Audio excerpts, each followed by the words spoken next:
પ્રકરણ બીજું. દિવસ કેવી રીતે શરૂ કરશો? કેટલીક વસ્તુઓ સાવ સામાન્ય હોય છે, પરંતુ તેની અસર અસામાન્ય હોય છે. સવારે તાજગીથી જાગવાની વાત પણ આવી જ છે. સાવ નાનકડી અને નજીવી લાગતી આ વાત જ તમારો આખો દિવસ સુધારી શકે છે અથવા તો બગાડી શકે છે, અને એ રીતે બહુ મોટું નુકસાન કરી શકે છે. ઘણા માણસોને સવારથી જ સુસ્તી લાગ્યા કરે છે. જાગ્યા પછી ઘણા લાંબા સમય સુધી એમને કશું સૂઝતું નથી કે કોઈ કામ કરવાની ઈચ્છા થતી નથી. આવું બને છે ત્યારે એના માટે જુદા જુદા કારણો માણસ શોધી કાઢે છે. રાત્રે મોડે સુધી ઊંઘ નથી આવતી એટલે સુસ્તી રહે છે. શરીરમાં નબળાઈ આવી ગઈ છે. ઉંમર વધતી જાય છે. ઘરના કે કુટુંબના લોકો પોતાને સમજી શકતા નથી અને સવારમાં જ કકળાટ કરીને દિવસ બગાડી મૂકે છે. દરેક માણસને એના પોતાના કારણો હોય છે, પરંતુ સવારની સુસ્તી તો દરેકને નુકસાન કરે છે. દિવસની શરૂઆત જ એવી ખરાબ રીતે થાય છે કે એ દિવસ કઈ રીતે પસાર કરવો એ એક પ્રશ્ન થઈ પડે છે. ઘણા માણસો રાતના રાજા હોય છે. જેમ જેમ રાત વધે એમ ખીલે છે. સવારે મોડા જાગે છે અને બહુ મોડેથી સ્ફૂર્તિ અનુભવે છે. આ તદ્દન વૈજ્ઞાનિક વાત છે. આપણા શરીરમાં શક્તિ માટેનું એક કુદરતી ચક્ર હોય છે. એ પ્રમાણે શરીરની શક્તિમાં અને સ્ફૂર્તિમાં વધઘટ થયા કરે છે. ટોલ્સ્ટોય સવારે લખતા. ટોલ્સ્ટોય ઘણી વાર આશ્ચર્ય વ્યક્ત કરતા કે રાત્રે માણસ કઈ રીતે સારું લખી શકે. ચર્ચિલ મોડી રાત સુધી કામ કરતા અને ઇન્દિરા ગાંધી પણ ઘણી વાર મોડી રાત સુધી કામ કરે છે. મોડી રાત સુધી કામ કરનાર કે રાત્રે સ્ફૂર્તિનો અનુભવ કરનાર માણસ સવારે મોડા જાગે કે મોડેથી કામ કરે એ વાતમાં અને સવારે ગમે ત્યારે જાગે તો પણ સુસ્તીનો અનુભવ કરે એ માણસની વાતમાં તફાવત છે. કેટલાક માણસો રાત્રે 10 વાગે સૂઈને સવારે 8-9 વાગે જાગે તો પણ તેમને સુસ્તીનો અનુભવ થાય છે. ખરેખર એમ થવું ન જોઈએ. માણસ મોડેથી સૂવે કે વહેલા સૂવે, પૂરતી ઊંઘ લઈને જાગ્યા પછી તેને સ્ફૂર્તિનો અનુભવ ન થાય તો ક્યાંક કશો ખોટકો છે અને તે દૂર કરવો જોઈએ. સામાન્ય રીતે આપણને એમ લાગે છે કે ઊંઘમાંથી જાગવાની વાત એ તો સાવ સાદી સીધી છે, પરંતુ ન્યુરોફિઝિયોલોજીના નિષ્ણાત મિલ્ટન ડી લુચીના મત પ્રમાણે જાગૃત થવાની આખી પ્રક્રિયા એકદમ અટપટી અને ગુંફિત પ્રક્રિયા છે. ખરેખર તો આપણે ઊંઘમાં કેમ સરી પડીએ છીએ અથવા તો એમાંથી કઈ રીતે જાગૃત થઈએ છીએ એ વિશે બહુ જ ઓછું જાણીએ છીએ. એમાં ઘણા રહસ્યો છે અને આધુનિક વિજ્ઞાન એ રહસ્યો ઉકેલવા પ્રયત્ન કરી રહ્યું છે. ઊંઘના લાંબા કલાકોમાં સમય વિશે આપણને કોઈ ખ્યાલ રહેતો નથી. ક્યારેક સમયનો ખ્યાલ સતત રહે છે અને ઊંઘ આવતી જ નથી.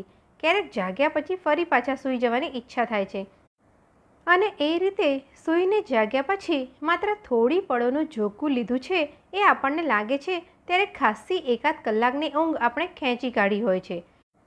ક્યારેક જાગતી વખતે મન પ્રફુલ્લ હોય છે તો ક્યારેક તે પાછું ભાગે છે. આમ ઊંઘનો પ્રદેશ એક એવો અજાયબ પ્રદેશ છે કે તેના વિશે આપણે બહુ ઓછું જાણી શકીએ છીએ અને એટલે ઊંઘમાંથી જાગીએ ત્યારે સ્ફૂર્તિનો જ અનુભવ થાય એ માટેની કોઈ ચોક્કસ ફોર્મ્યુલા કે નિયમો આપણે શોધી શકીએ તેમ નથી. છતાં એક ક્ષેત્રમાં નિષ્ણાંતોએ કેટલીક અગત્યની શોધ કરી છે અને ઊંઘમાંથી જાગ્યા પછી વહેલામાં વહેલી સ્ફૂર્તિ કઈ રીતે મેળવી શકાય એની રીતો બતાવી છે.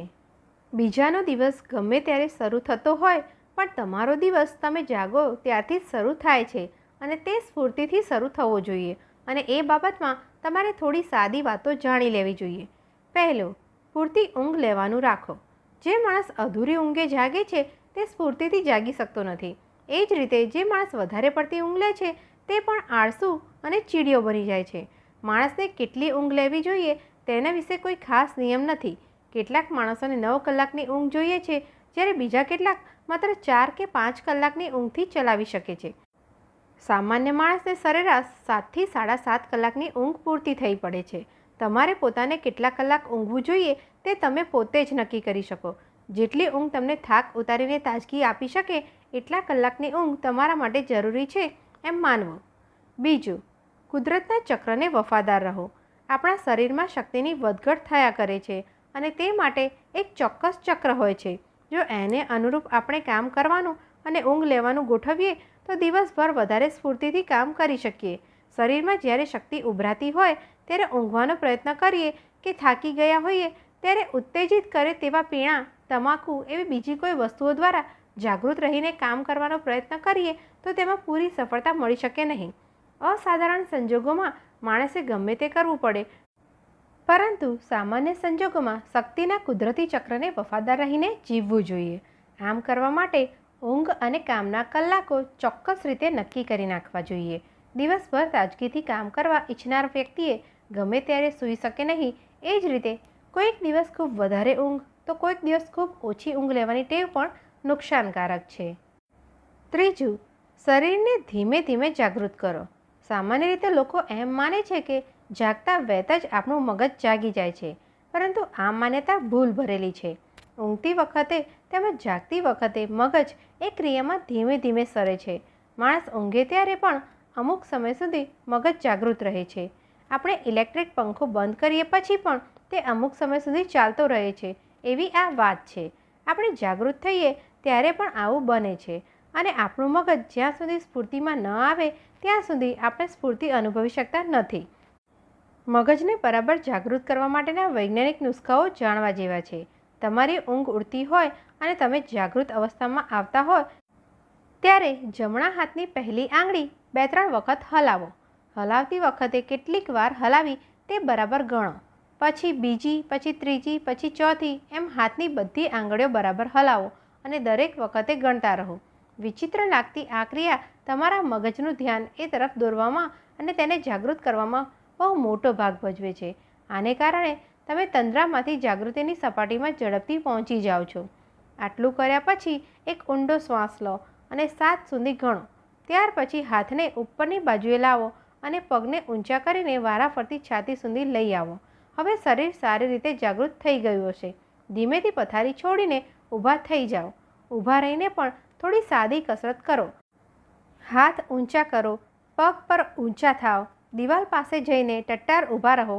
આમ કરતી વખતે શરીરને કોઈ પણ જોર કે આંચકા લાગવા ન જોઈએ. સૂતેલી બિલાડી જાગે છે ત્યારે પોતાના શરીરને એ કેવી કસરત આપે છે તે ક્યારે જોઈ જોશો? સૂતેલું પક્ષી જાગે ત્યારે પણ એવી જ રીતે હલનચલન કરે છે. ચોથું, મનને તાજગી મળે એવી પ્રવૃત્તિથી દિવસ શરૂ કરો. જાગીને રોજ એક ધારી પ્રવૃત્તિ કરનારને ઘણીવાર કંટાળો આવે છે. એવું ન બને એટલા માટે સવારની પ્રવૃત્તિમાં અમુક સમયે થોડોક ફેરફાર કરતા રહેવું જોઈએ.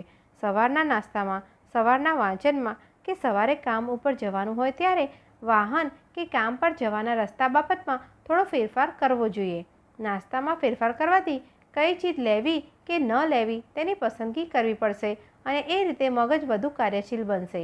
ઓફિસ જવાના રસ્તામાં ફેરફાર કરવાથી કે આસપાસના નવા દ્રશ્યો જોવાથી મગજને નવું કામ અને નવી સ્ફૂર્તિ મળશે.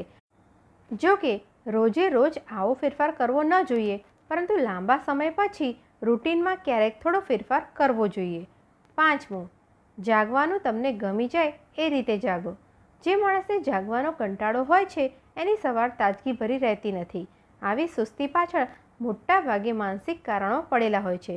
ક્યારેક એ દિવસે માણસને કોઈક એવું કામ કરવાનું હોય છે કે જે કંટાળાજનક હોય છે, એટલે જાગતા વેત જ કંટાળાની શરૂઆત થઈ જાય છે.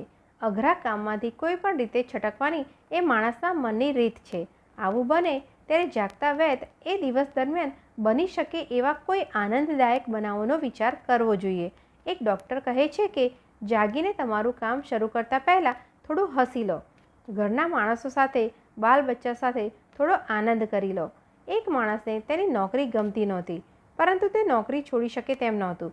ડૉક્ટરે તેને એવો ઈલાજ બતાવ્યો કે સવારમાં થોડા વહેલા જાગીને પોતાની કોઈ મનપસંદ પ્રવૃત્તિ કરવી. એ માણસને ફૂલ છોડનો બહુ શોખ હતો. સવારમાં જાગીને પહેલું કામ તે ગાર્ડનિંગનું કરતો. એટલું જ નહીં, પરંતુ રાતે સૂતા પહેલાં પોતાની નોકરીના વિચાર કરવાને બદલે બીજે દિવસે બગીચામાં પોતે શું કામ કરશે તેની યોજના તે કરતો. થોડા વખતમાં જ તેનો કંટાળો ચાલ્યો ગયો. એટલું જ નહીં, પરંતુ નોકરીમાં પણ તેનું મન બરાબર લાગી ગયું. તાજગીપૂર્ણ દિવસ શરૂ કરવા માટેના આ થોડા સૂચનો છે. જાગવાથી ભાગવાનો કોઈ અર્થ નથી. દિવસથી ભાગવાથી કશું વળતું નથી. સવારની સુસ્તી પાછળ ગમે તે કારણો હોય તે દૂર કરીને આનંદ અને સ્ફૂર્તિથી દિવસ શરૂ કરવો જોઈએ.